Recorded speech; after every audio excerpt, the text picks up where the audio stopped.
তো আজকে সেই দেবব্রত ভীষ্ম এত ত্যাগ করেও বাবা 58টা দিন সরসজ্জায়। ভাবতে পারছেন, একটা দুটো দিন নয়, 58টা দিন। ভালো করে ভাবেন মা, পায়ে যদি একটা সুখ্যাতি সূক্ষ্ম কাঁটা ফোটে আমাদের কিরকম হয়? ব্যথা লাগে না? পা একেবারে টনটন করে ব্যথা, পা ফেলতেই পারবে না। মানে কাঁটাটা চোখে দেখা যায় না মা, একেবারে সূক্ষ্ম। কাঁটাটা যখন পায়ে থেকে বের করে দেবে তারপরে দেখবে 2-4 দিন এখনো পায়ে ব্যথা। তাহলে কীর্তনের জায়গায় বসেছেন বাবা, পরীক্ষিতের জায়গায় বসেছেন, একটু হৃদয় অঙ্গ করে। একটা কাঁটা ফুটলে যদি আমাদের অত ব্যথা হয়, আর 58টা দিন ভীষ্মের সর্ব আগে অঙ্গে আছে তীর গাঁথা, আর তীরের আগা দিয়ে মানে ওই তীরের যে ফলা আছে রক্ত ঝরে ঝরে পড়ছে। কতটা যন্ত্রণা বলেন তো বাবা। দেবব্রত এত কষ্ট পাচ্ছে, চোখের দুটো কম দিয়ে একটা একটা করে জল টোপে টোপে পড়ছে। কাঁদছে আর বলছে, কৃষ্ণকে প্রশ্ন করলো, কৃষ্ণ আমি স্বরের উপরে শয়ন করে 100 বছরের চিন্তা করলাম, কৃষ্ণ আমি তো 100 বছরে কোনো অন্যায় করিনি। দেখবেন মা, এই যে কথাটা বলছি, কোনো মানুষ যদি কোনো অন্যায় অপরাধ করে থাকে কোনোদিন, সে যদি সারা জীবনে যদি অনুভব করতে না পারে, মৃত্যু শয্যায় পড়ে কিন্তু সে অনুভব করে, কেন আজকের আমার এই দুর্দশা হলো? নিশ্চয়ই আমি কোনো না কোনো দিন এমন একটা কর্ম করে রেখেছিলাম যার জন্য আজকের আমার জীবনে এতটা কষ্ট। দেবব্রত স্বরের উপরে শয়ন করে কৃষ্ণকে বলছে, কৃষ্ণ আমি সরসজ্জায় পড়ে 100 জনমের কথা ভাবলাম, আমি তো অন্যায় করিনি, কিন্তু কৃষ্ণ কোন অপরাধের জন্য আমার এই দুর্দশা? কি অন্যায় করেছিলাম, কি অপরাধ করেছিলাম?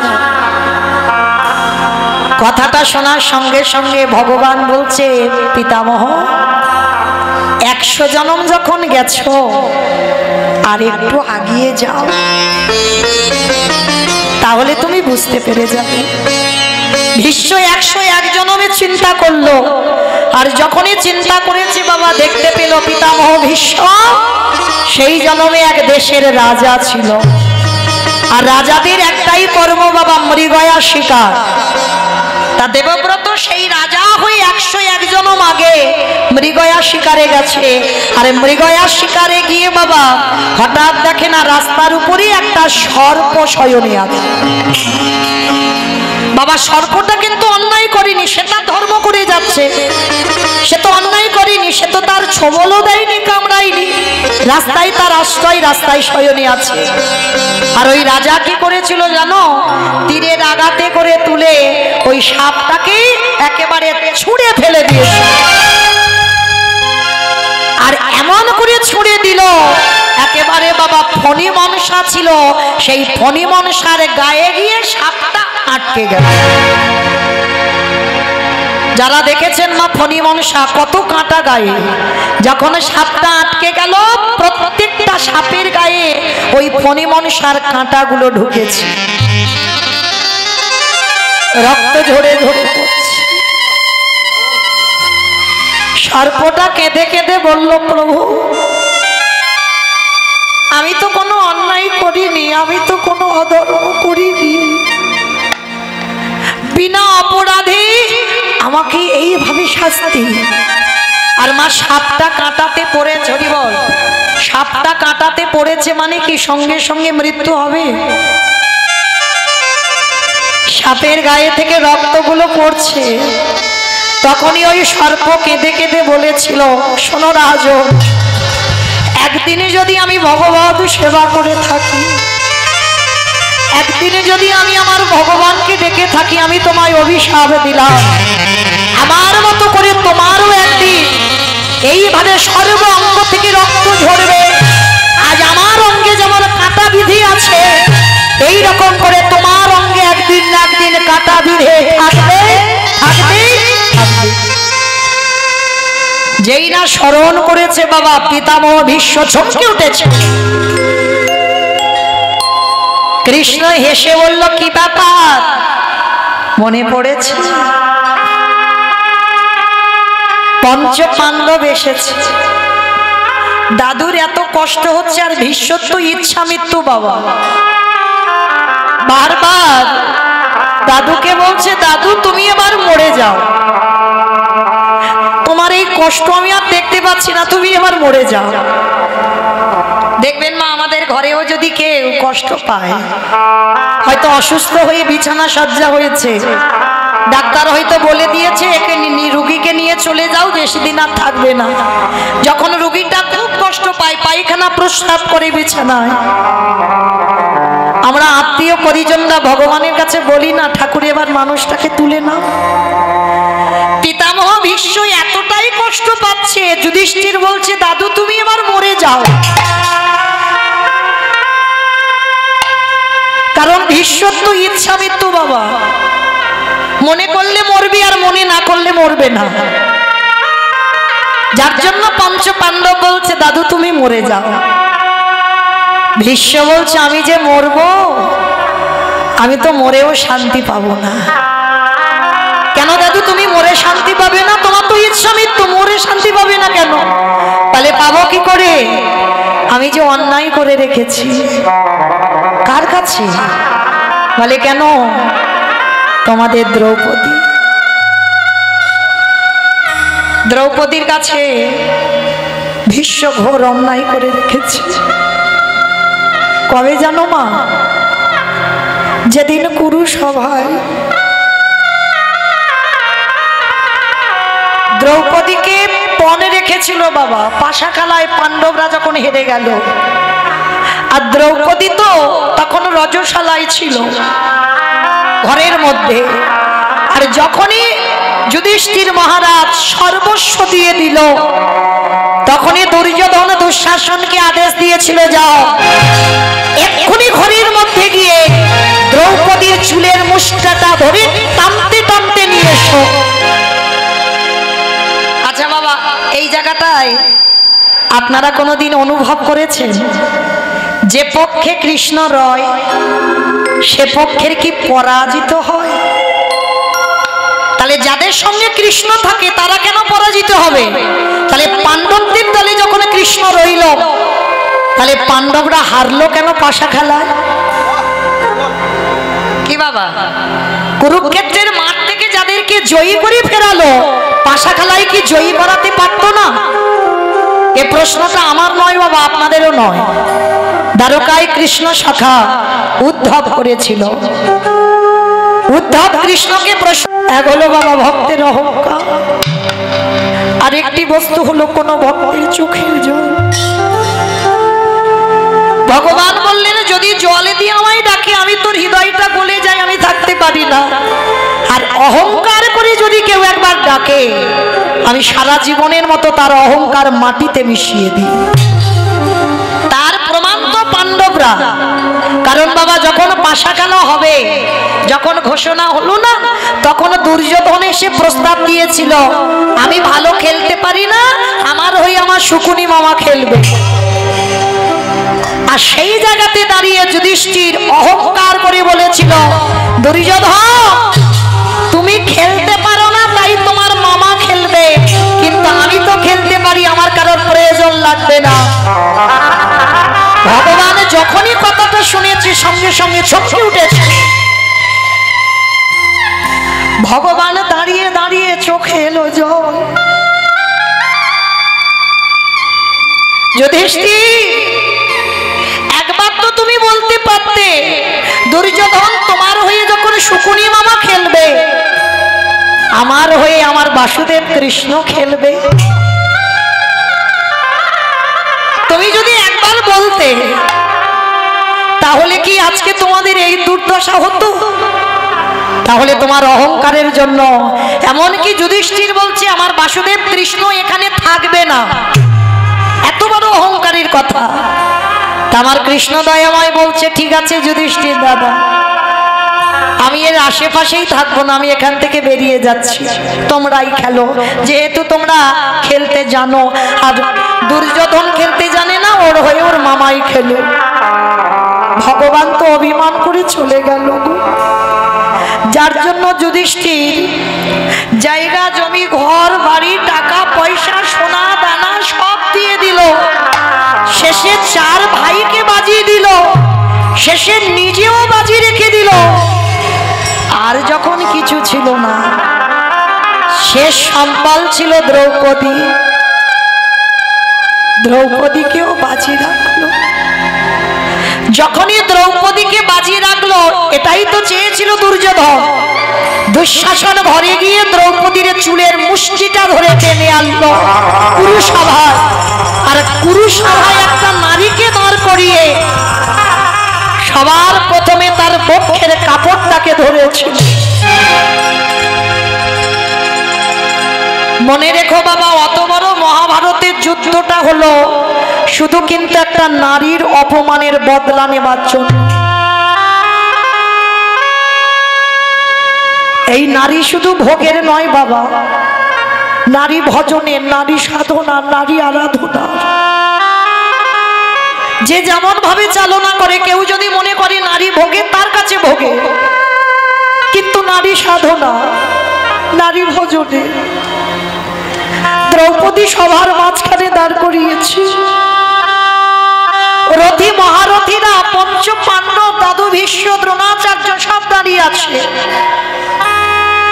দ্রৌপদী প্রথমে করজোর করে দাদু ভীষ্মের কাছে গেল। দাদু, তুমি কিছু তো বলো, কারণ আমাদের এই বংশে তুমি সবথেকে বয়স জ্যেষ্ঠ। তুমি যদি একবার বলো যে আমাদের বাড়ির কুলবধূ দ্রৌপদী, এটা অন্যায়, এটা পাপ, এটা অধর্ম, কিছু তো বলো দাদু। দ্রৌপদী কাঁদছে। দাদু ভীষ্ম মাথাটা নিচু করে কাঁদছে, কিন্তু কিছু বলতে পারছে না। কারণ বলবে কি করে বাবা, পাণ্ডবরা তো হেরে গেছে, বলার তো কিছু জায়গা নেই। তারপরে গুরুদেব দ্রোণাচার্যের কাছে গিয়েছে। গুরুদেব, আপনি তো কিছু বলেন। একটা নারীর যদি সম্মান চলে যায়, সমাজে আর নারী বলবে না, আপনি কিছু বলেন। দ্রোণাচার্য মাথা নিচু করে কাঁদছে। এইবার 5টা বীরেদের মতো স্বামী দাঁড়িয়ে আছে। দ্রৌপদী করজোর করে ধুলাই পড়ে বলছে, স্বামী, আমি তো তোমাদের 5 জনের স্ত্রী, কেউ তো অন্তত আগে আসো আমার সম্মান রক্ষা করবার জন্য। পঞ্চপাণ্ডব মাথা নিচু করে নিল। কিন্তু মা, এখানে কি দ্রৌপদীর ভুল হয়নি বাবা? যাকে ডাকলে প্রথমবারই কাজ হবে, তাকে কি একবারও মা দ্রৌপদী ডেকেছে? কোনদিন দুঃশাসন দ্রৌপদীর বক্ষের কাপড় ধরতে পারত না যদি প্রথমবারেই আমার কৃষ্ণ সখাকে স্মরণ করত। করলো না। স্বামীদের কাছে সাহায্য চাইলো, করতে পারলো না। দাদুর কাছে সাহায্য চাইলো, সাহায্য করলো না। গুরুদেবের কাছে চাইলো, গুরুদেব কিছু করতে পারলো না। এটাই বাস্তবে হয় বাবা। মহাভারত মানে তো সমাজ শিক্ষা, এটা বাস্তবে হয় না? দেখবেন আপনার জীবনে যদি কোনো দুঃখ কষ্ট অভাব অনটন শোক দুঃখ লেগে যায়, সবার প্রথমে দেখবেন আত্মীয় পরিজন বন্ধু বান্ধব সবার কাছে বলে বেড়ালেন। আর কেউ যখন তোমার সাহায্য করতে পারলো না, সব শেষেই ভগবানের চরণ দুখানা দড়িয়ে ধরে।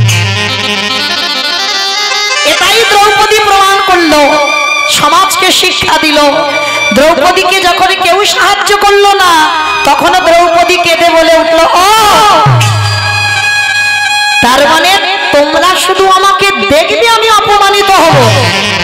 বেশ, তাহলে এতক্ষণ আমি যাকে ডাকিনি, আমারই ভুল, আমারই অন্যায়, এইবার আমি একবার তাকে দেখে দেখি, সে যদি মনে করি আমি সবার মাঝখানে বিবস্ত্র হব, তো তাহলে তার ইচ্ছাতে তাই হবে। দ্রৌপদী একটা কাপড় বক্ষে ধরিয়াছে, এক হাত দিয়ে লাগিয়ে দিল, হে ব্রজেন্দ্র নন্দন কৃষ্ণ দাদা। ভগবান আসছে না, হে দ্বারকাধিপতি কৃষ্ণ দাদা আসছে না, হে গোলকপতি কৃষ্ণ দাদা। এতবার করে দ্রৌপদী ডাকছে কুরুসভায়, আমার ভগবান আসছে না। দ্রৌপদী রেগে গিয়ে বলে উঠলেন, ও তার মানে তুমিও চাইছো একটা নারীর সম্মান চলে যায়? বেশ, তাই হোক, এইবার দেখি তুমি কি করে দাঁড়িয়ে থাকতে পারো। তুমি যখন চাও আমি বিবস্ত্র হই, তাই হবে। এইবার কাপড়টা ছেড়ে দিয়ে একবার লাগিয়ে দিল, হে রামপতি দেখা দাও, হে কালপতি দেখা দাও, হে প্রাণপতি দেখা দাও, হে প্রাণপতি দেখা দাও।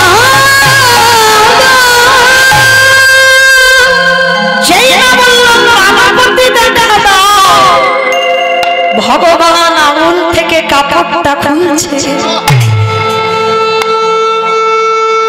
এতটুকু ভগবানের যদি ভেবে থাকো, ভগবান তোমার জন্য ভাববে। কাপড়টা খুলে দ্রৌপদীর কাপড় যেখানে শেষ, কারণ ওই কাপড়টা তো কৃষ্ণের আঙুলে আমার দ্রৌপদী বেঁধে দিয়েছিল। সেই বাবা যেদিন শিশুপাল বধ হয়েছিল, ওদিকে আর যাবো না বাবা, অনেকটা হয়ে যাবে সময়। বলবো আবার যদি কোনোদিন ডাকা হয়, এখানে রাখি। এইবার সেই আঙুল থেকে কাপড়টা খুলে দ্রৌপদীর কাপড়ে জুড়ে দিল। আর যখনই জুড়ে দিয়েছে, দ্রৌপদীর তো রক্ষার মালিক এসে গেছে। কি গো, তোমার জীবনে কষ্ট হবে, জড় জগতে কেউ কিছু করতে পারবে না, করবার মালিক তো সে। তার চরণ যত তাড়াতাড়ি ধরবে, কৃপা তত ধরবে।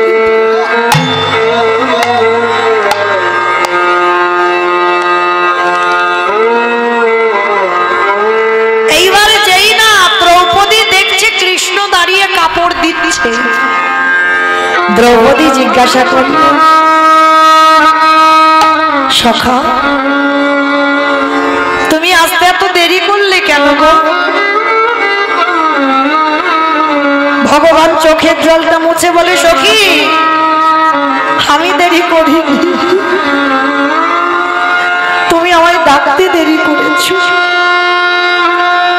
আমি তো সবার দরজায় দাঁড়িয়ে আছি, শুধু ডাকার অপেক্ষা। যে জন একবার কায় মনোবাক্যে নয়ন জলে একবার কৃষ্ণ তোমার গোলাম বলে ডাকে, আমি পৃথিবীর যেখানে থাকি না কেন, আমি তৎক্ষণাৎ তার হৃদয় ঘরে প্রবেশ করি। আচ্ছা সখা, আমি তো 3 বার ডাকলাম, তুমি এত দেরি করলে কেন? বলে আচ্ছা সখী, তুমি 3 বার কি কি বলেছো বলো। বলে কেন? আমি প্রথমে বলেছি ব্রজেন্দ্র নন্দন কৃষ্ণ দেখা দাও। আচ্ছা সখী, কোথায় হস্তিনাপুর আর কোথায় বৃন্দাবন, আসতে টাইম লাগবে না? আচ্ছা তারপরে কি বলেছো? হে দ্বারকাধিপতি কৃষ্ণ দেখা দাও। কোথায় হস্তিনাপুর আর কোথায় দ্বারকা, 3 দিনের পর, আসতে টাইম লাগবে না? তারপরে কি বলেছো? হে গোলকপতি কৃষ্ণ দেখা দাও। কোথায় হস্তিনাপুর আর কোথায় গোলক, টাইম লাগবে না? ও তাহলে সখা 3 বারের ডাকে তুমি এলে না, 4 বারের ডাকে কেন এলে?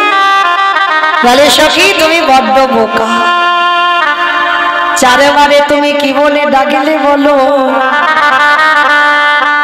বলে কেন 4 বারের মাথায় আমি বললাম প্রাণপতি দেখা দাও। দ্রৌপদী একেবারে ভেবে দেখলে না, কোথায় তোমার প্রাণের, কোথায় তোমার হস্তিনাপুর? যখনই তুমি প্রাণ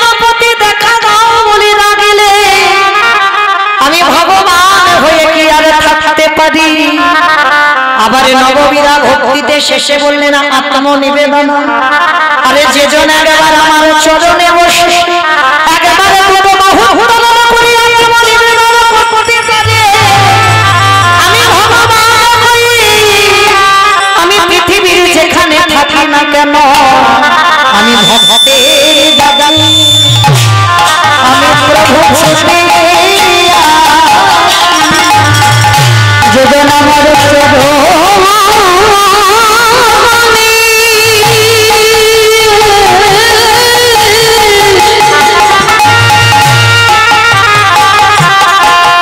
যেজন এই জননী সবের সাথে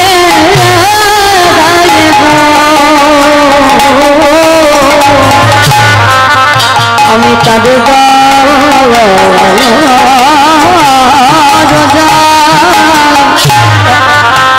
দয়াল হয়ে ছুটে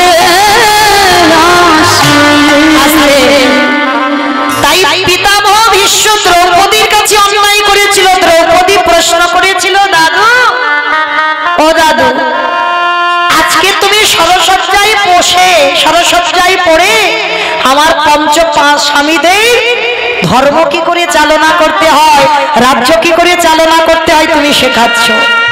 আর সেদিন তোমার ধর্মজ্ঞানটা কোথায় ছিল? যেদিন আমার বস্ত্রহরণ হলো তখন ভীষ্ম বলেছিল, দ্রৌপদী সেদিন আমি কিছু বলতে পারিনি, কেন জানো? সেদিন আমি দুর্যোধনের অন্নে প্রতিপালিত হচ্ছিলাম। আর দুর্যোধন ছিল অসৎ ব্যক্তি, আরে যে যেন অসৎ ব্যক্তির সঙ্গ করিবে, যত তুমি ধর্ম চালনা করো না কেন, ওই অসৎ সঙ্গ করতে করতে, অসৎ ব্যক্তির অন্ন সেবা করতে করতে দ্রৌপদী আমার শরীরের রক্তবিন্দুগুলো পাপী হয়ে গেল। ওই জন্য বাবা আমাদের গৌরীয় বৈষ্ণবদের আদেশ আছে যে বিষয়ে অন্ন পাওয়া নিষিদ্ধ।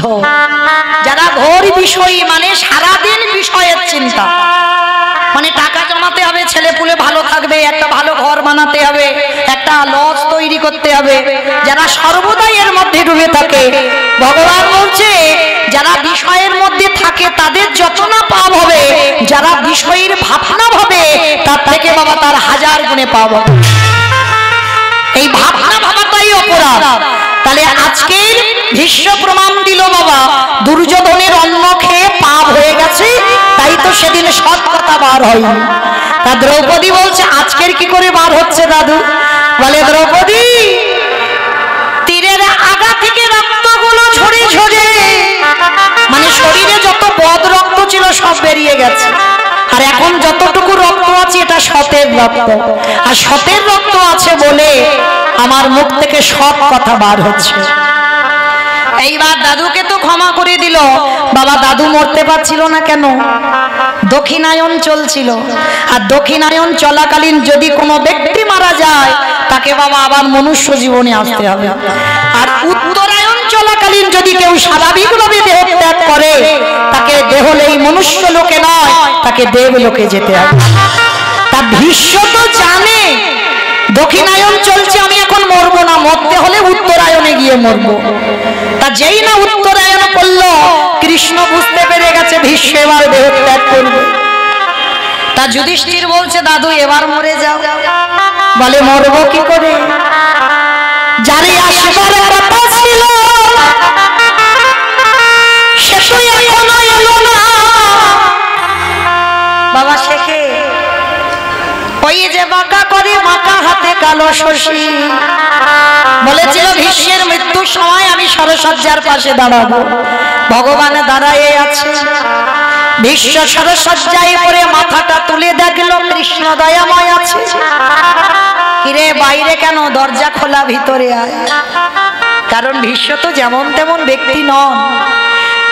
তা যেই না কৃষ্ণ এসে দাঁড়িয়েছে, কৃষ্ণ এসে প্রথমবারই প্রশ্ন, ভীষ্ম আমি জানি তুমি এবার চলে যাবে, বলো তুমি আমার কোন রূপ দেখতে চাও?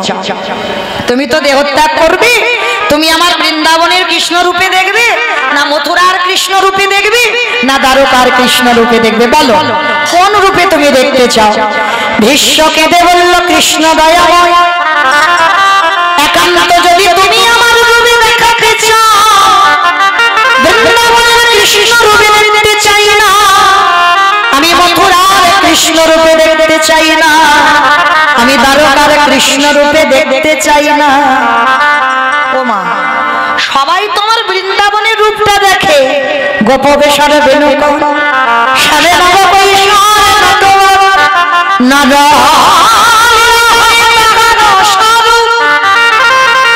ওই রূপটা তো দেখবে, আর তুমি বলছো ওই রূপ দেখবে না, তাহলে কোন রূপ দেখবে বলো? তাহলে কৃষ্ণ যেটা দেখতে চাইবো দেখাবি। কেন দেখাবো না দাদু? আমি কথা দিয়েছি তোমায়, যাবার সময় আমি রূপ দেখাবো। ঠিক আছে, তাহলে একবারে দেখা কৃষ্ণ।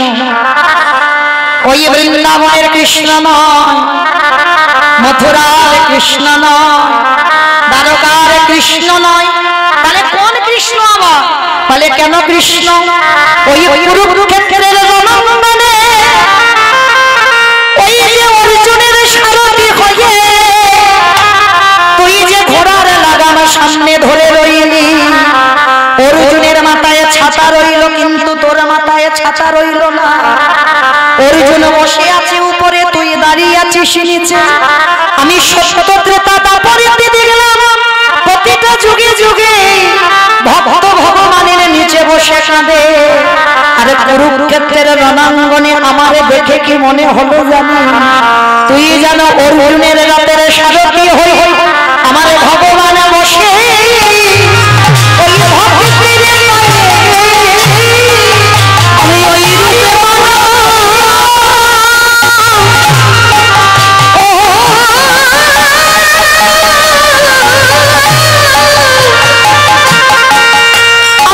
রূপে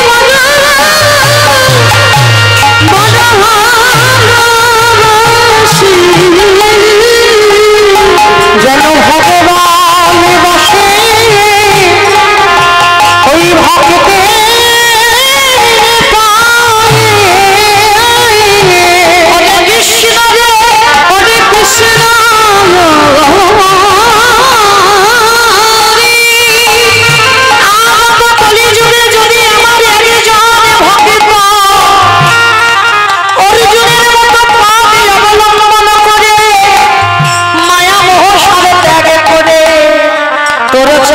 আশ্রয় করে কৃষ্ণ রে, তুই তারে দরজাতে দাঁড়ায়ে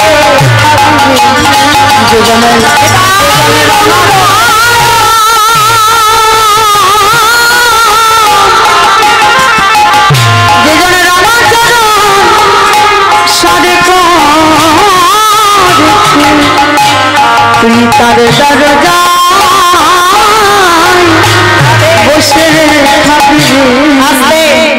তাহলে বাবা সেই রূপ দর্শন করতে করতে আজকের পিতামহ ভীষ্ম দেহ ত্যাগ করেছিল।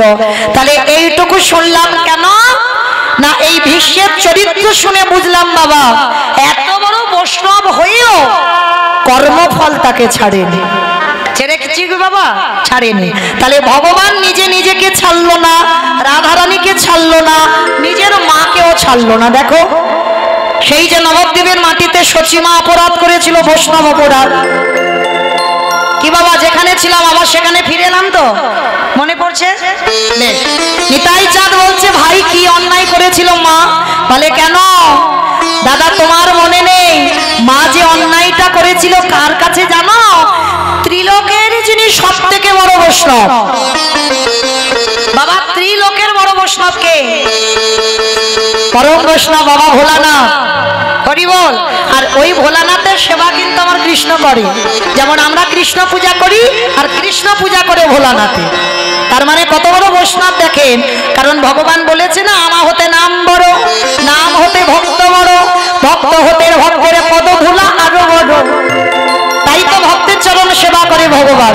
তা সেই যে যিনি ভোলানাথ কলিযুগে অদ্বৈত আচার্য গোসাই, আর সেই অদ্বৈত আচার্য গোসাই বাবা একটা অপরাধ করেছিল। কি অপরাধ জানো?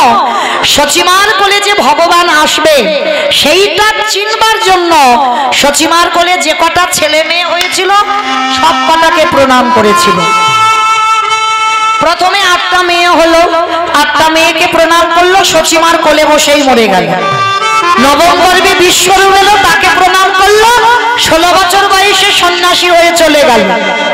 আচ্ছা বাবা আপনারাই বলেন, ওই লোকটার প্রণামে যদি 8টা মেয়ে মরে যায়, বড় ছেলে চলে যায়, মায়ের ভয় হবে না? তার মানে নিমাইকে প্রণাম করলে নিমাইও চলে যাবে। বাবা দরকার নেই, ওকে আমার বাড়ির ধারে কাছে আসতে দেব না। কারণ বাবা এই অদ্বৈত আচার্যের কত শক্তি জানো? একটুখানি বলি। জানো অদ্বৈত আচার্যের ছোটবেলার নাম ছিল কমলাক্ষ। এই কমলাক্ষ একদিন মার সঙ্গে গিয়েছিল নবদ্বীপে বেড়াতে। আর বেড়াতে গিয়ে দেখছে মা একটা কালী মন্দির আছে। আর কালী মন্দিরটা দেখে মা নাভাদেবী কমলাক্ষকে বলছে, বাবা একবার প্রণাম কর মাকে। তা কমলাক্ষ বলছে, ও মামা প্রণাম করব না। কেন করবি না?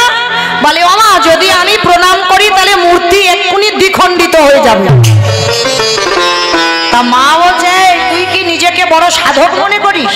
হ্যাঁ, তুই প্রণাম করলে মূর্তি ভেঙে যাবে? বলে, হ্যাঁ সত্যি বলছি। কিন্তু বাবা যার মন্দির সে এসে বলছে, রেগে গেছে, কমলাক্ষ তোর এত বড় নিজে নিজে এত অহংকার যে তুই প্রণাম করলে আমার পাথরের বিগ্রহ ভেঙে যাবে। বলে, হ্যাঁ। তবু বলছিস, হ্যাঁ ওই প্রণাম কর। বলে, ঠিক আছে করছি, কিন্তু তবে যদি ভেঙে যায় আমাকে কিন্তু বকাবকি করবে না। বলে, ঠিক আছে বকবো না, তুই প্রণাম করে কই ভাঙ। অমায়েরা অদ্বৈত আচার্যকে বাবা ভোলানাথ আর মাকে প্রণাম করবে, মা নিতে পারবে প্রণাম? তা যেই না বাবা যাচ্ছে গুটি গুটি পায়ে, ছোটবেলার কমলাক্ষ, এরা জগতে তো চেনে না, মা কি চিনবে না নিজের স্বামীকে? ঠিক চিনতে পেরে গেছে। তা যেই না গুটি গুটি পায়ে যাচ্ছে কমলাক্ষ, আর গিয়ে মার পায়েতে এখনো মাথাটা দেয়নি, মানে সবে দিতে যাবে, সঙ্গে সঙ্গে একেবারে মাঝখান থেকে মূর্তিটা, কালী মূর্তিটা দ্বিখণ্ডিত। সব তো অবাক হয়ে গেল নবদ্বীপে। দৈববাণী করলো, ভবতারিণী মা প্রাণনা, তোমার সাহস হলো কি করে তোমার মাথাটা আমার পায়ে ঠেকানো? বলে, প্রিয়ে আমি ঠেকাতে চাইনি, ওরা তোমায় চিনতে পারেনি, আমি কি করব বলো? তাহলে জড় জগতে যখন এসেছি তাদের মতো তো আমার একটু চলতে হবে, ওদের জন্য আমি প্রণাম করতে গেলাম, আমায় ক্ষমা করে দাও, আমায় ভুল হয়েছে, আর জীবনে ভুল করব না। তাহলে সেই কমলাক্ষ যিনি অদ্বৈত আচার্য, কত শক্তি! সচিমার 8টা মেয়েকে প্রণাম করেছে, একটা একটা করে মরে গেল। বড় ছেলেকে প্রণাম করেছে, সন্ন্যাসী হয়ে গেল। এইবার ছোট ছেলেটাকে প্রণাম করবে, মানে নিমাইকে। আর নিমাইকে প্রণাম করবে বলে অদ্বৈত ঘরে সবে একটা পা, মা বারান্দায় দাঁড়িয়ে বলছে, দাঁড়া, এক পা বাড়াবি না। সবাই তোকে বলে তুই অদ্বৈত, কিন্তু আমি তোকে অদ্বৈত বলবো না, তুই হলি দ্বৈত। হয়ে গেল বাবা। একজন বৈষ্ণবকে দ্বৈতের সঙ্গে তুলনা করলো, আর তাতে কি হলো? বৈষ্ণব অপরাধ। সেই দিন থেকে মা অপরাধী হয়ে আছে। আর আজকে যেই না নিতাই চাঁদ মাকে বলল, মা অনুভব করেছে সত্যি তুমি অপরাধ। এইবার অদ্বৈত আচার্যের কাছে গিয়ে ক্ষমা চাইলো, আর যেই না ক্ষমা করে দিল, এইবার দুই ভাই দাঁড়ে দাঁড়ে হরিনাম করতে বেরিয়ে। তবে মা তৈরি হয়ে থেকো, একদিন না একদিন এই ভগবত পথে সবাইকে আসতে হবে। আজকের এ জন্মে যদি না হয়, এর পরের জন্মে যদি না হয়, তারপরের জন্মে যদি না হয়, কোনো না কোনো জন্মে তোমাকে ভগবতমুখী হতেই হবে, এর কোনো ভুল নেই, হবে। তার প্রসাদ ভোজি মায়াবতী আর দ্বিজ ঘোষ মাধুপুরী করে স্বামী স্ত্রী দুই লোকে খুব আনন্দের সংসার, দুই লোকে প্রসাদ পায়। একদিন মায়াবতী স্বামীর চরণ লোক ধরে বলছে, স্বামী আমি জীবনে তোমার কাছে কিচ্ছুটি চাই, আজকের আমি একটা জিনিস চাইবো, তুমি দেবে? যেই না বলেছে দেবে, সঙ্গে সঙ্গে দ্বিজ ঘোষ পুরুষ মানুষ তো হেসে বললো, সে কি গো মায়া, এত বছর সংসার করছি আমরা, কোনদিন তো তুমি আমার কাছে এরকম বলোনি। বেশ বেশ বলো তুমি কি চাও? স্বামী আমার জন্য নয়, তোমার জন্য নয়। সে কি, তুমি আর আমি ছাড়া তোমার সংসারে কেউ নেই, তাহলে চাইবে কার জন্য? স্বামী আমার খুব ভয় হয়, কিসের ভয় মায়া? আচ্ছা স্বামী, আজকে আমি আছি, আমার প্রভুর সেবা হচ্ছে, যেদিন আমি চলে যাব তুমি থাকবে আমার প্রভুর সেবা দেবে, কিন্তু যেদিন আমরা দুই লোক কেউ থাকবো না, সেদিন আমার প্রভুকে সেবা দেবে কে? বলতে পারো? যেই না কথাটা বলেছে দ্বিজ ঘোষ বলেন চুপ করো, চুপ করো। এত কিছু চাইবার ছিল, তুমি অন্য কিছু চাইতে পারলে না, শেষে তুমি আমার ভগবানের কাছে সন্তান চাইছো। মায়া, সন্তানে সুখ পাবে না, সন্তানে শুধু জ্বালা অশান্তি ছাড়া। অশান্তি। আমি কি গান্ধারীর মতো 100 ছেলে চাইছি? আমি তো একটা ছেলে চাইছি। মায়া, 100টা ছেলের মার যে জ্বালা, একটা ছেলের মার সেই জ্বালা। ঠিক আছে, তুমি যখন নিষেধ করছো, আমি আর ভগবানের কাছে কিছু চাইবো না। কিন্তু মায়া, তুমি কেন ভুলে যাচ্ছ? তুমি তো আমার বউ নও, তুমি তো আমার স্ত্রী নও, তুমি আমার সহধর্মিণী। এই জায়গাটা মায়েরা খুব মন দিয়ে শোনো। এতগুলো নারী জাতি আমরা আছি এখানে, আমরা সবাই বউ হয়েছি, সবাই স্ত্রী হয়েছি, কিন্তু এখানে সবাই আমরা সহধর্মিণী নয়। সহধর্মিণী কাকে বলে জানো? স্বামী অসৎ পথে চলে যায়, ভগবতমুখী নয়, একাদশী করে না, হরিবাসরে একটু বসে না, ভাগবত পাঠে বসে না, সাধু সঙ্গ করে না, গুরুচরণ আশ্রয় করে না, গুরুজনদের দেখলে ধন্যবাদ প্রণাম করে না। যদি তুমি সেই স্বামীর ঘরণী হও, তাহলে যদি তুমি সেই স্বামীকে ভগবতমুখী করতে পারো, যদি তুমি তাকে কৃষ্ণ ভজনের প্রতি একটু ঠেলে দিতে পারো, তাহলেই তুমি জেনে যাবে তুমি হয়েছ সহধর্মিণী। বেশ স্বামী, আমি কথা দিলাম এ জীবনে তোমার আদেশ শিরোধার্য করি। আমি এ জীবনে কোনোদিন আর ভগবানের কাছে কিছু চাইব না। বেশ মায়া, একটা কথা শুধু মনে রেখো, তুমি কর্ম করে যাও, কৃপা করার মালিক তো তিনি। সময় মতো তোমার যদি তার ইচ্ছে হয়, তোমার ঘরে ঠিক কাউকে পাঠাবে। মায়াবতী সেদিন থেকে বাবা আর কোনোদিন ভগবানের কাছে কিছু চাই না, শুধু বসে বসে কাঁদে, কিছু বলে না। কিন্তু ভক্ত যে কেন কাঁদে সেটা কি আমার ভগবান জানে না? একদিন ভগবান আমার দৈববাণী করলো, মায়াবতী তোমার ভক্তি, তোমার সেবায় আমি বড় সন্তুষ্ট মায়া, তোমার কোল আলো করে আমি কাউকে পাঠাবো, তবে সন্তান তুমি গর্ভে ধারণ করবার পর তোমার অদৃষ্টে একটা লেখা আছে, সেটা তো হবেই হবে, কোনো মতে খণ্ডন করা যাবে না। কি লেখা প্রভু? শোনো মায়াবতী, সন্তান গর্ভে ধারণ করবার পর সন্তানকে যদি তুমি বাঁচাতে চাও, চিরজন্মের মতো তোমার স্বামী মারা যাবে। আর যদি তুমি তোমার স্বামীকে বাঁচাতে চাও, চিরজন্মের মতো তোমার গর্ভের সন্তান গর্ভেই মারা যাবে। চিৎকার করে বলে উঠল,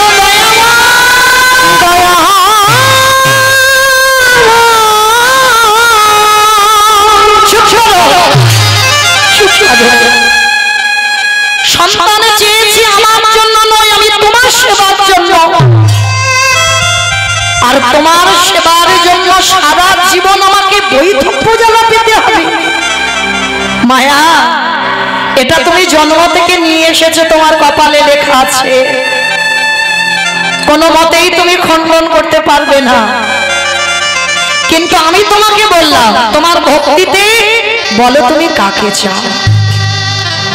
সন্তানকে যদি চাও, সন্তানকে দেব, আর যদি স্বামীকে চাও, আমি স্বামীকে দেব, কিন্তু দুজনের মধ্যে একজনকে চাইতে হবে। বলো তুমি কাকে চাও? বাবা, একটা নারী জীবনে কত বড় কঠিন পরীক্ষা। মায়েরা বলেন তো, আমি আপনাদের প্রশ্ন করি, স্বামীকে বেশি ভালোবাসেন না সন্তানকে বেশি ভালোবাসেন?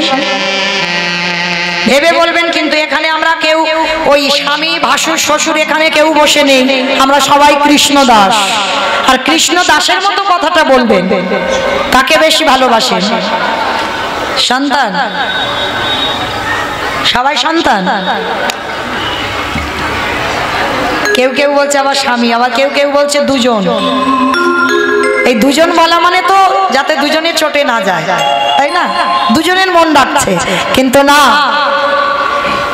এখানে এতগুলো নারী আছে বাবা, এই কঠিন পরীক্ষাটা মুখে দাঁড়াতে হয়।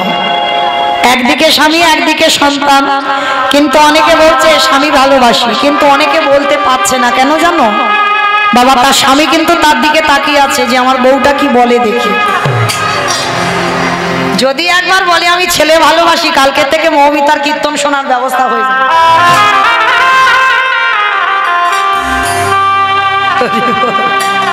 বেশ, বেশিরভাগ বাবা এখানে আমরা যতগুলো নারী আছি আমরা মা হয়েছে। আমি একজন মা, আমার এই ছেলেটা করতাল বাজাচ্ছে, আমি একজন মা। তাহলে এখানে যতগুলো মা আছি প্রত্যেকটা মা মানে ভোট করলে বেশিরভাগ ভোট পড়বে বাবা আমরা সন্তান ভালোবাসি, স্বামী ভালোবাসি। ভালোবাসি নয় কিন্তু আমি একবারও বলিনি, স্বামী যদি 19 হয় সন্তান কিন্তু 20 হবে, একটু বেশি হবে বাবা। তাতে যেই অভিমান করুক বাবা, করার তো কিছু নেই, এটা হয়, এটা বাস্তব। কারণ যে মা 10 মাস 10 দিন গর্ভের যাতনাটা পেয়েছে সে মা জানে এর বেদনাটা কতটা। কিন্তু মায়াবতী এক বাক্যে বলে উঠলো, গর্ভে এখন সন্তান, তার প্রতি মায়া ভালোবাসা পড়েন, এক বাক্যে বলেছিল আমি আমার সন্তানকে বাঁচাতে চাই। ভগবান বলেছিল আচ্ছা মায়া, তুমি তো এখন ওকে জন্ম দাওনি, ওর প্রতি মায়া ভালোবাসা পড়েনি, তার আগে তুমি বলে দিচ্ছ যে তুমি সন্তান চাও। বলে হ্যাঁ ঠাকুর, এ সন্তানটা আমি তোমার জন্য চেয়েছি, এ সন্তান আমি তোমার জন্য। আর তোমার জন্য সন্তান চেয়ে যদি সারা জীবন আমাকে বৈধব্য জ্বালা পেতে হয়, আমি তো অন্তত ওই বৈধব্য জ্বালা পেয়ে আমি অন্তত এটা তো জানবো আজকের আমার এই দুর্দশা তোমার জন্য হয়েছে। তাই আমি হাসি মুখে মেনে নিলাম তুমি আমার সন্তান দান করো। তবে প্রভু যে সন্তান দেবে সে সন্তানটা যেন আমার কৃষ্ণ বলা পাখি।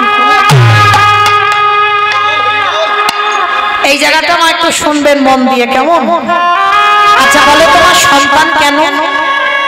পরপর যদি আমাদের কন্যা সন্তান হয় তবু আমরা একটা পুত্র সন্তানের জন্য কাঁদি। কেন কাঁদি? বংশের জন্য না, বংশে বাতি দেবে বলে। খুব উত্তম কথা বলেছে, বংশে বাতি দেবে বলে। আচ্ছা বাবা, এবার আমি যে কথাটা বলবো ভালো করে বিবেচনা করে বলবেন।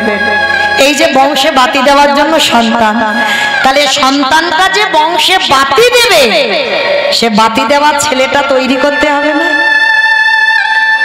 কি গো?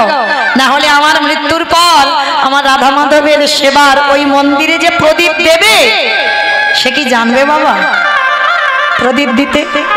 কারণ তার শিক্ষাটা তো ছোটবেলা থেকে হয়নি, সে প্রদীপ দেবে কি করে? আর যার শিক্ষা হয় না বাবা সে দেখবে বাবা মার মৃত্যুর পর সন্ধ্যা বাতি দিচ্ছে না, সে দেখবে বন্ধুদের সঙ্গে ফোন নিয়ে আড্ডা দিতে চলে গেছে। সে ভগবানের মন্দির শুকনো পড়ে আছে, প্রদীপও জানে না, খেতেও দেয় না। তাহলে মনে রাখতে হবে সন্তান তৈরি করতে হবে। কে তৈরি করবে? বাবা নয়, বাবা নয় কিন্তু মা তৈরি করে।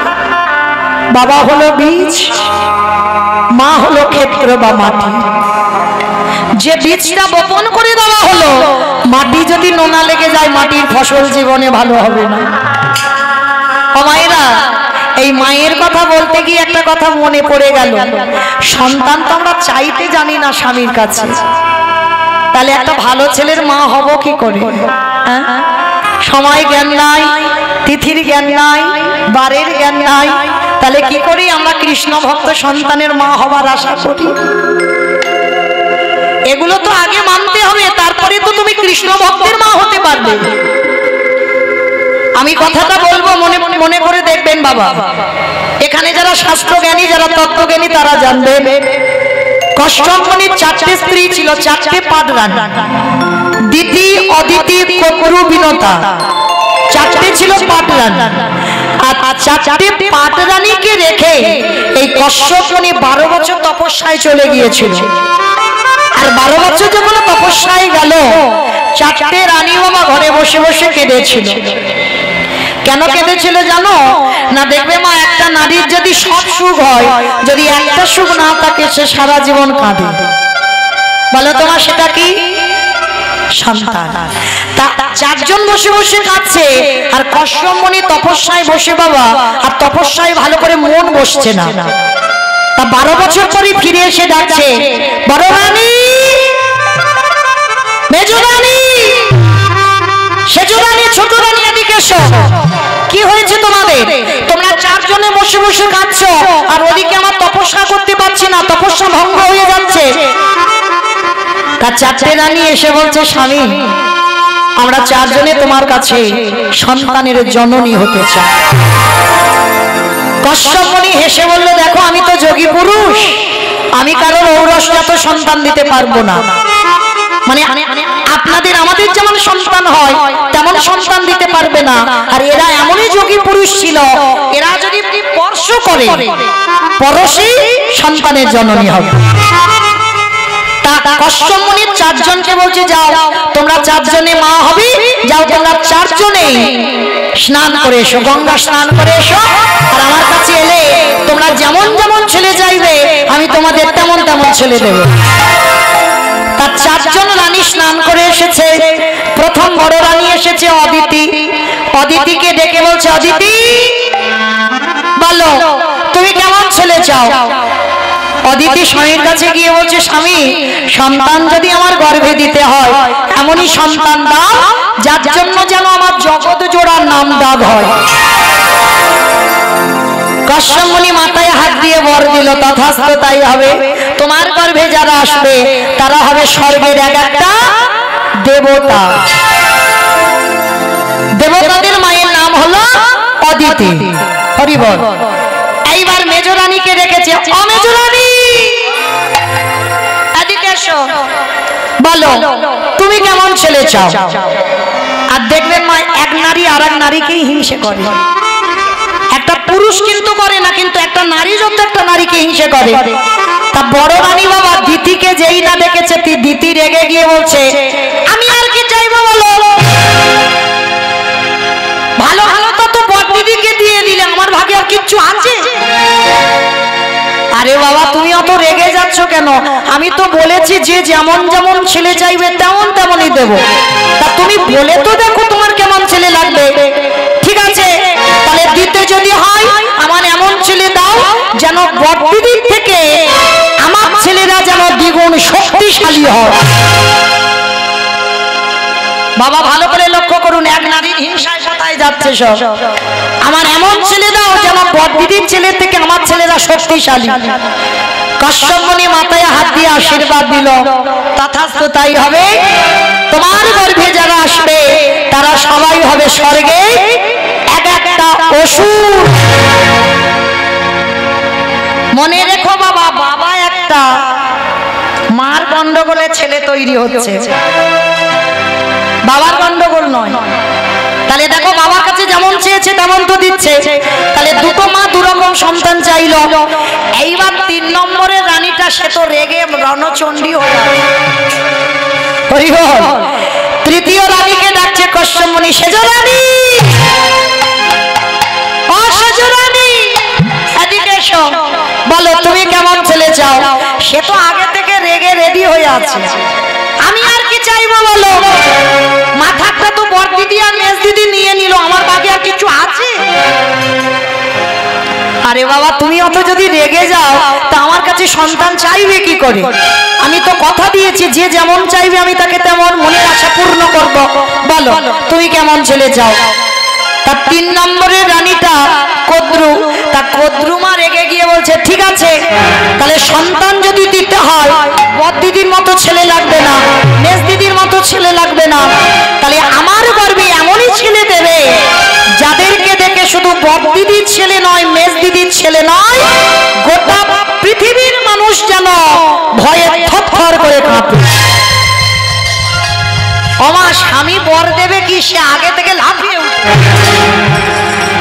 হ্যাঁ গো গিন্নি, তুমি বর দিদির হিংসায়, মেজ দিদির হিংসায় এমন ছেলে চাইছো যে তোমার ছেলেকে দেখে সবাই ভয় পাবে। বলে হ্যাঁ আমার ওই রকম ছেলে লাগবে।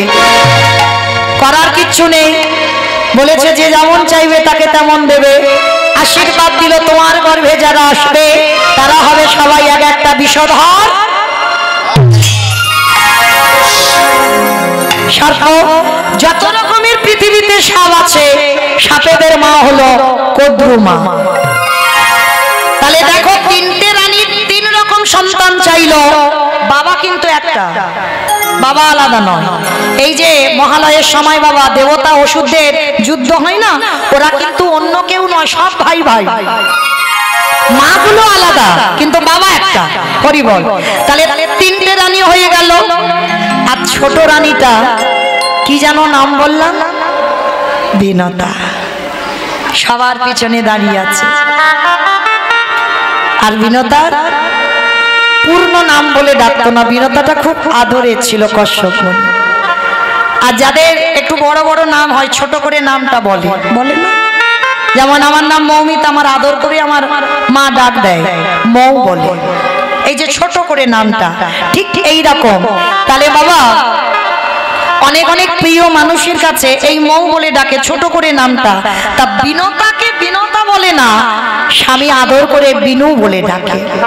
তা বিনতার পিছনে দাঁড়িয়ে দাঁড়িয়ে কেঁদেই যাচ্ছে। লক্ষ্য করেন মা, নারী সব, কিন্তু তাদের স্বভাব, তাদের ব্যবহার, তাদের চলাফেরা চরিত্র তফাৎ। এদের 3 জনের চরিত্র দেখো আর বিনতার চরিত্র দেখো। তা কশ্যপ মুনি ডাক দিয়েছে অবিনা, বিনু এদিকে এসো। কি গো ওই রকম দূরে দাঁড়িয়ে দাঁড়িয়ে কাঁদছো কেন?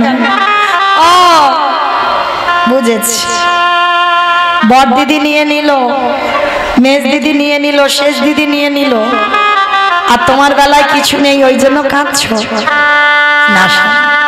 ওই জন্য আমি কাঁদিনি। তাহলে ঠিক আছে বলো, সবাই তো চেয়ে নিল, এবার তুমি কেমন ছেলে চাও? বিনতা সবার প্রথম স্বামীর চরণে প্রণাম করে, কি গো চাওয়াটা শিখে না, সন্তান চাইবে কি করে? স্বামীর চরণ ধুলা শিরোধার্য করে আঁচলটা পেতে দিয়ে বলল স্বামী গো, আমি বড় দিদির মতো সন্তান চাই না, আমি আমার মেজ দিদির মতো সন্তান চাই না, আমার শেষ দিদির মতো সন্তান চাই না, তোমার চরণে আমার নিবেদন, তুমি যদি আমাকে সন্তানে দিতেই চাও, বেশি নয়, তুমি আমার গর্ভে একটাই সন্তান দাও, কিন্তু তুমি একেবারে আমার মাথায় হাত দিয়ে পড়ে দাও যে একটা সন্তান আমার গর্ভে আসবে, সে সন্তানে যেন কৃষ্ণ কৃষ্ণ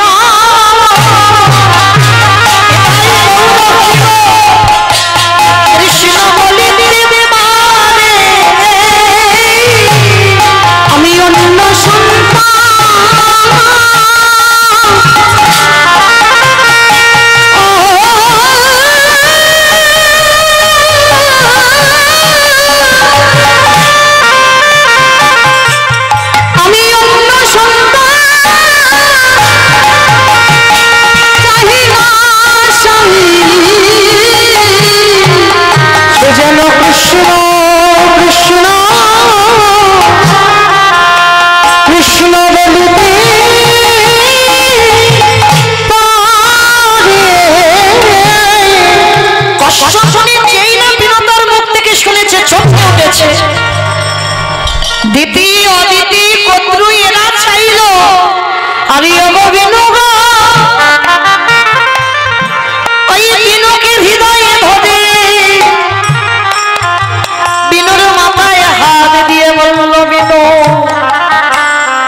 জননী যেন আমি জনমে জনমে পাই। যদি আমার মনুষ্য লোকে আসি আমি যেন তোমার মতো সহধর্মিণী রূপে তোমাকে পাই।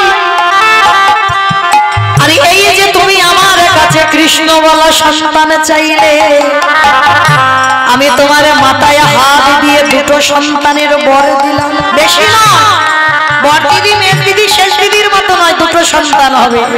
একটা হবে গরুর পাখি আরে একটা হবে অরুণ পাখি। দুটো পাখি হয়েছিল বিনোদার গর্ভে, ডিম্ব প্রসব করেছিল, অসময়ে ফাটিয়ে দিল। তা যখন ওই দুটো পাখি জন্মালো, ওই অরুণ পাখিটা হলো সূর্যদেবের বাহন। অরুণ পাখি সূর্যের বাহন, আর গরুর পাখিটাকে ওটা তো আপনারা জানেন। হরি বল। যে চরণ পাবার লাগি যোগী গান যোগে পায় না,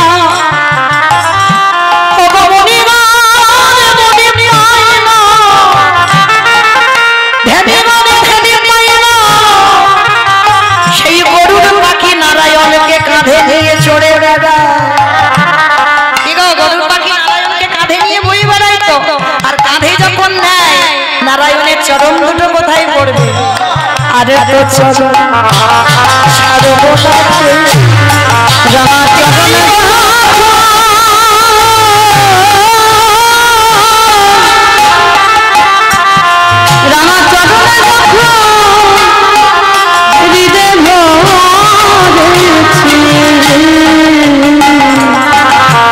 আমি আরে তো চরণ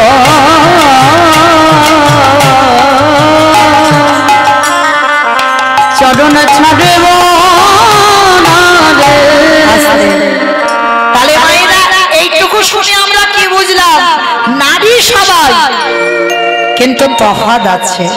তাহলে ভগবানের কাছে চাইতে হবে আমার কৃষ্ণ বলা সন্তান দাও। তাই আজকের বলো তোমার লীলাতে কোথায় ছিলাম? বেশ বেশ, এটাই হলো তত্ত্বমা। যেখানে যাই না কেন ঘুরে ফিরে আবার আসতে হবে যেখান থেকে গিয়েছিলাম। তাহলে মায়াবতী এক বাক্যে ভগবানকে বলল, তুমি আমার স্বামীকে কেড়ে নাও, তুমি আমার সন্তানকে বাঁচাও। তা তখনই আমার ভগবান আদেশ দিয়েছিল, মায়াবতী যতদিন তোমার গর্ভটাকে তুমি লুকাবে ততদিন তোমার স্বামী জীবিত থাকবে। কতদিন লুকানো যায় বাবা? জোর 5 মাস, এরপরে তো প্রকাশ পাবে। হঠাৎ 5 মাস একদিন দুপুর বেলা দ্বিজ ঘোষ ডাক দিল, মায়াবতী ও মায়াবতী, তুমি এত আনন্দের কথা একবার আমার বলার প্রয়োজন মনে করলি না? কি গো, তুমি নারী, তুমি মন খুলে বলতে পারো। আমি পুরুষ, আমি কোনোদিন কাউকে বলতে পারি না আমার মনের কথা। তাহলে তুমি মা হবে, তোমারও যেমন আনন্দ, আমাকে কেউ তো বাবা বলে ডাকবে গো। স্বামী বলে যাচ্ছে, মায়াবতী ডুকরে ডুকরে কাঁদছে। কেন গো? কারণ আজকে স্বামী জেনে গেল মানে আজকেই আমার স্বামীর মৃত্যু হবে। মায়া, তুমি কাঁদছো কেন? কি হয়েছে তোমার?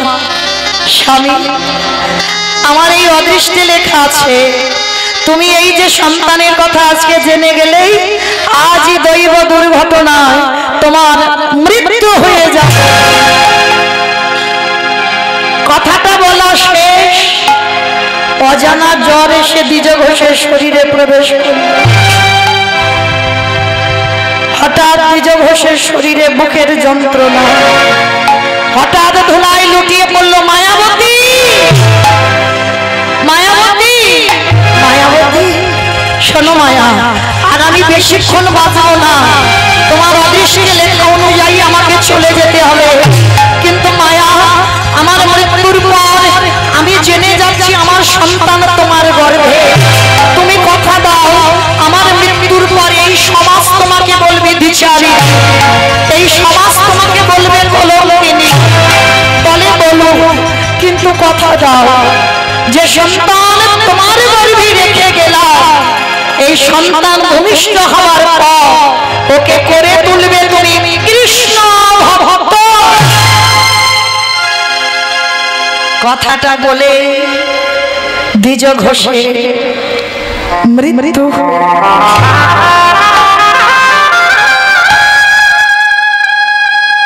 বাবা সন্তান ভালোবাসি বলে এই নয় যে আমরা স্বামী ভালোবাসি। যতদিন মাথায় ছাতা থাকে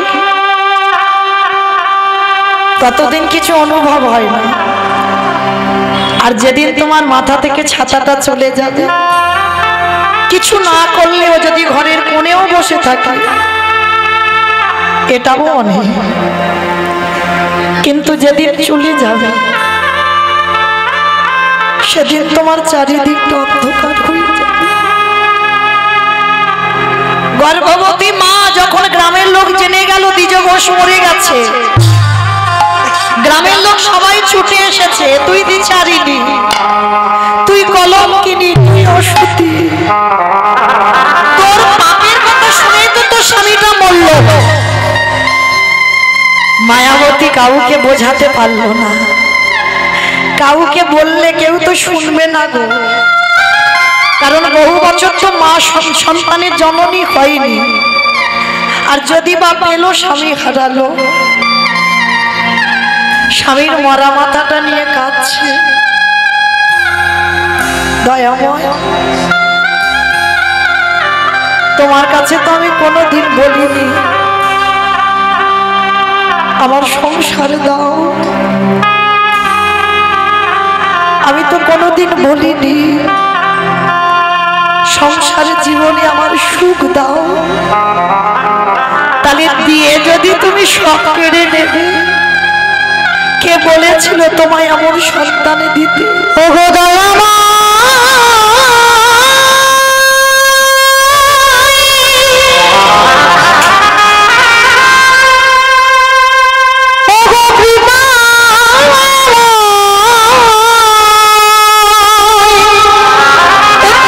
তুমি কেন কেড়ে নিয়েছো? যে জন্য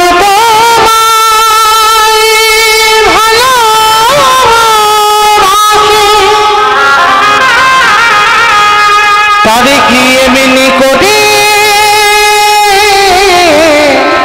কাঁদিতে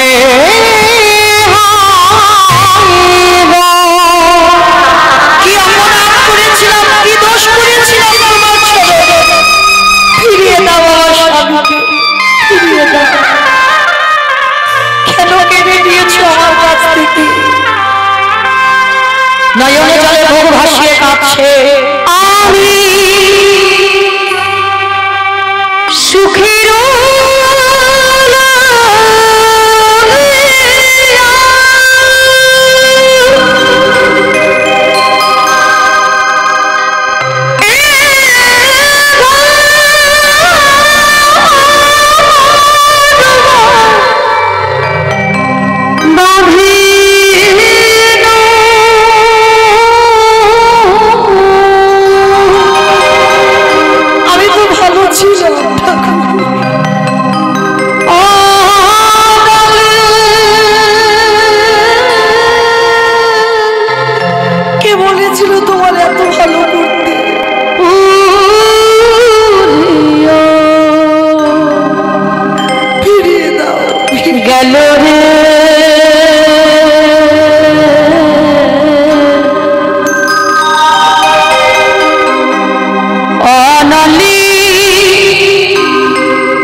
আমাদের জনম দুঃখী মায়া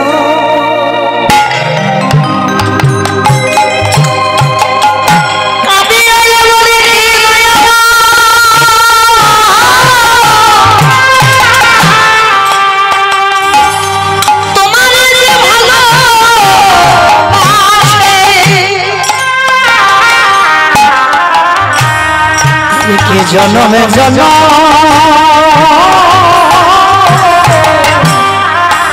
কাঁদিতে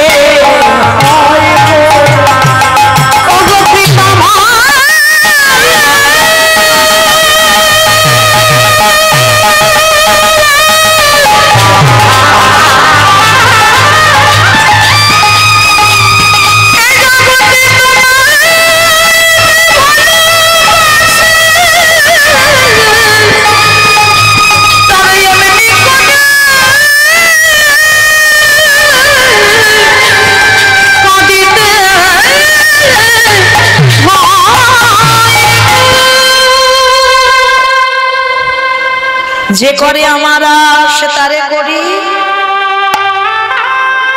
সর্বনাশ নয় বাবা আমরা বলি ভুল শুনি ভুল যে করে আমারা ভগবান ভক্তের সর্বনাশ করে জীবনে করবে না সর্বনাশ সব নাশ করে বানানের দিকে লক্ষ্য করতে হবে যে করে আমারা তারে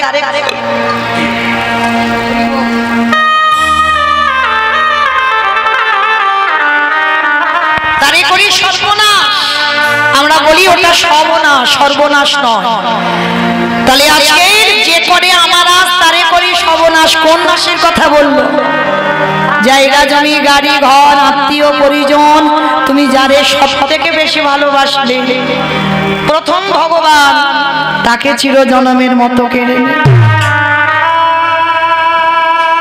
তোমার আবলার কাউকে রাখবে না গোবিন্দ চরণ আঁকড়ে বসে থাকো সবকিছু হারিয়ে বসে আছো কাঙালিনী হয়ে তোমার আপন বলতে কেউ নেই তারপরে যদি তুমি তার চরণ আছো তারপরে ভগবান বললেন আমি হয়ে যাই সেই দাসের দাস কিন্তু ভগবান বসে মেজে দেখে নাই বাবা যে ভক্ত কতটা সহ্য করতে পারবে দেখেন আজকের মায়াবতীর দুর্গতিটা কেমন গ্রামের লোকেরা এসে বলল স্বামীটাকে খেলি গর্ভে যে পাপটাকে ধরেছে সেটা ওকে খাবি আর আমাদের বাড়িতে সকালবেলা খেতে যাবি কেউ খেতে দেব না এই রাত থাকতে থাকতে স্বামীর দাহ কষ্ট করে এক্ষুনি এখান থেকে বেরিয়ে সবাই দূর দূর করে দাঁড়িয়ে দিচ্ছে কিন্তু সবাই তো আর খারাপ হয় না গো কেউ কেউ ভালো থাকে গ্রামের শেষ প্রান্তে একটা বাড়িতে কাজ পেয়েছে মায়াবতী মা আর যে কাজটা পেয়েছে মা কোনো মাইনে দেবে না কোনো টাকা পয়সা নয় কি করবে জানো সকাল থেকে সন্ধ্যা পর্যন্ত কাজ করবে আর ভগবানের তারা প্রসাদ বুঝেছিল আর ওই ভগবানের একটু ভোগ রন্ধন করে একটা বাটিতে করে প্রসাদ কি গো ভগবান যেটা করে সবটাই মঙ্গলের জন্য করে রাধে প্রত্যেক দিন মায়াবতী গর্ভবতী অবস্থা ভগবানের প্রসাদী পায় আস্তে আস্তে আস্তে কথা নয় যে ভগবানের প্রসাদী পায় সে কি কোনোদিন অসৎ পথে যেতে পারে গর্ভ থেকেই তো তৈরি হয়ে আসছে গো কেন হবে না ভক্ত গর্ভ থেকে তৈরি হয়ে আসছে প্রসাদ পেতে পেতে দেখতে দেখতে 10 মাস 10 দিন পর মার কোল আলো করে অন্ধকার ঘরে যেন আলো হয়ে ছেলেটা এসেছে মায়াবতী হলো তার বাবা মায়াবতী হলো তার মা ছেলেটার নাম রেখেছে জন্মাবার পর বিহারী লাল ছেলেটার নাম রাখলো বিহারী লাল বিহারীকে ওই একদিন থেকে মা কাজ করে গো আর ছেলেটা ছোট তো রেখে যেতে পারে না কাজের বাড়িতে নিয়ে যায় ঘুম পাড়িয়ে মা সারাদিন কাজ করে ছেলে ধীরে ধীরে বড় হচ্ছে মা যে ওই ছোট বাটিতে প্রসাদ দেয় ছেলে বড় হলে তো বাবা খিদেটাও বেশি হবে। এদের বলে মা, মা ইচ্ছা করে বলে বাবা আজ আমার খিদে নেই বাবা তুই খেয়ে নে। কত রাত মা খায় না, জল খেয়ে কাটিয়ে দেয়। ছেলে বুঝতে পারে না, ছোট বাচ্চা তো ভাবে সত্যি বুঝি আমার মা কিছু খেয়েছে, খিদে নেই। কিন্তু মা সকাল থেকে কিছু খায় না, ছেলেটাকে খাইয়ে দেয়। ভগবান মনে মনে ভাবছে একটু পরীক্ষা নিয়ে দেখি আর একটু সহ্য করতে পারে কিনা। শুরু হলো পরীক্ষা। যে বাড়িতে ওই প্রসাদী পায় সে বাড়ির লোকজনেরা আত্মীয় বাড়িতে যাবে, ভোগ রন্ধন হয়। তা মায়াবতীকে বলছে মায়া আজকে তুই খাবারটা যেখান থেকে নিয়ে নিস, আজকে তো আমরা একটু জল তুলসী দিয়ে চলে যাচ্ছি, তোর খাবারের ব্যবস্থাটা তুই করে নিস। কিন্তু গ্রামের লোক এমন করেছে বাবা, মায়াবতীকে দ্বিচারিণী কলঙ্কিনী অসতী বলে কেউ বাড়ির ধারে কাছে যেতে দেয় না। ছেলেটা সকাল থেকে বাড়িতে বসে থাকে, মা খাবার নিয়ে গেলে তবে খাবে। তো আজকের বসে আছে আর মা কিচ্ছু খাবার নিয়ে যাচ্ছে না। সন্ধ্যাবেলায় শূন্য হাতে যাচ্ছে আর ছোট বিহারি ছুটতে ছুটতে এসেছে, এসে মার কোমরটা জড়িয়ে ধরেছে। ও মা, মা গো মা, বড্ড খিদে পেয়েছে। ও মামা কি খাবার এনেছো দাও না মা, সকাল থেকে কিচ্ছু খাইনি, খুব খিদেতে পেটটা জ্বলছে, একটু খেতে দাও না মা। ছেলেটাকে বুকে নিয়ে বলছে খোকা একটা কাজ কর না বাবা, আজকের একটু জল খেয়ে কাটিয়ে দে না বাবা।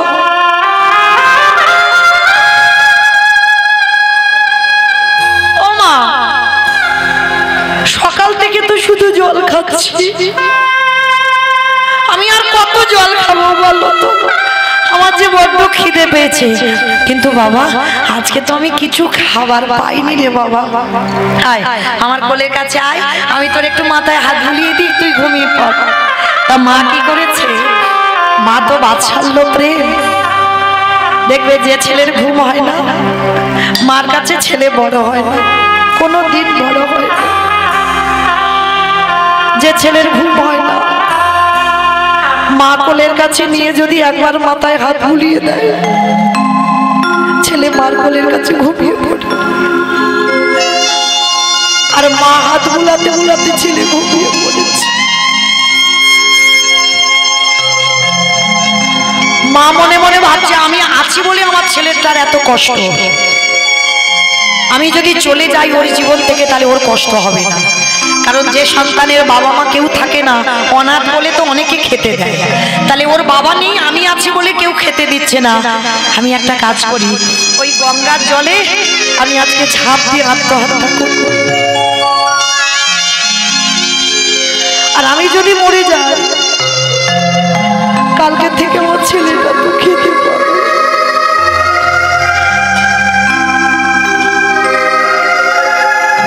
ছেলেটাকে ঘুম পাড়িয়ে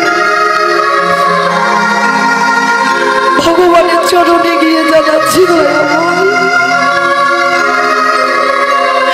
ছোটবেলা থেকে তোমায় ভালোবেসেছি,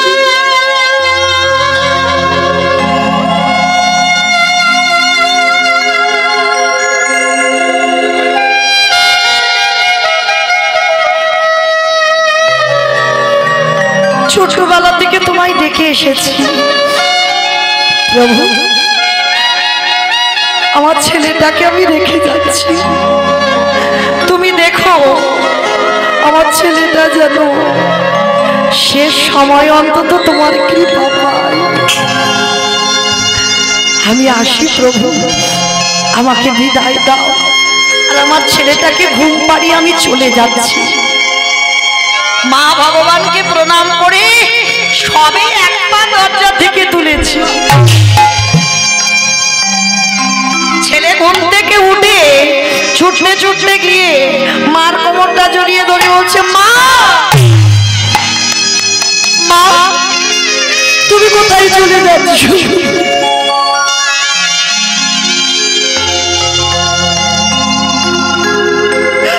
আমি কোনোদিন তোমার কাছে খেতে চাইব না, আমি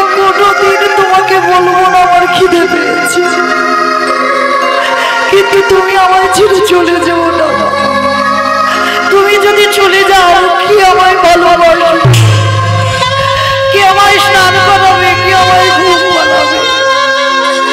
এ জগতে তো আমার কি